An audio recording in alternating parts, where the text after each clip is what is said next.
We have some monster breaking news, including a future Hall of Famer. Adrian Wojnarowski still on the desk with us. What more can you tell us? Yeah, Cassidy, a big one. The Washington Wizards have agreed to send Chris Paul to the Golden State Warriors for Jordan Poole and 2 future draft picks, a first-round pick, a second-round pick. And listen, this is the completion of that Bradley Beal trade with the Phoenix Suns. The Wizards have been looking for a situation to move Chris Paul onto, and now the Warriors step in, bring in Chris Paul to play with Klay Thompson, obviously Steph Curry, and move out Jordan Poole, who will start a new 4-year, $140 million contract extension this season. And this is a Warriors team that has some difficult financial decisions to make, and they made one today. And moving on Jordan Poole to the Wizards, this is certainly going to give Golden State an opportunity to have a little more breathing room and working on a contract extension with Draymond Green, who they simply do not want to lose in free agency.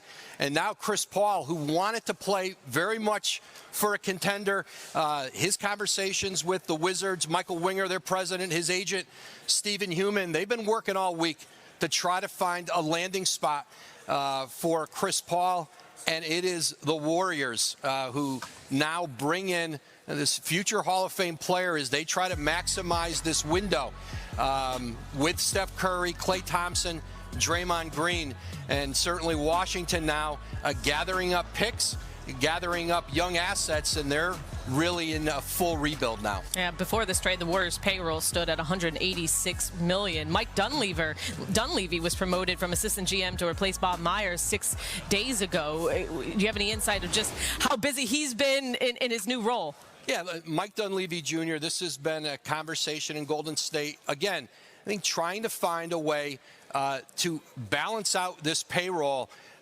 Listen, Jordan Poole has been an outstanding young player for this organization. He did not have his best season last year. Certainly some circumstances around that, certainly at the beginning of the year and all that he went through with Draymond Green and the punch. But again, I think this is a play for this organization with Chris Paul, who's owed $30 million this year. This is an expiring deal for the Warriors.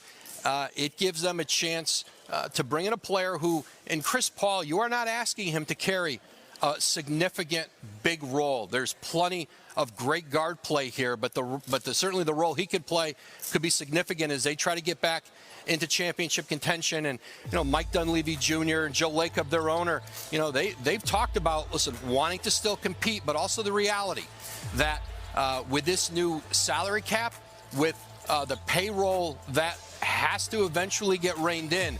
4 years, $140 million now off the books in Golden State. And part of what you see why draft picks going back to Washington in this is that kind of money. You saw it with Bradley Beal. This is a different time in the NBA with big contracts.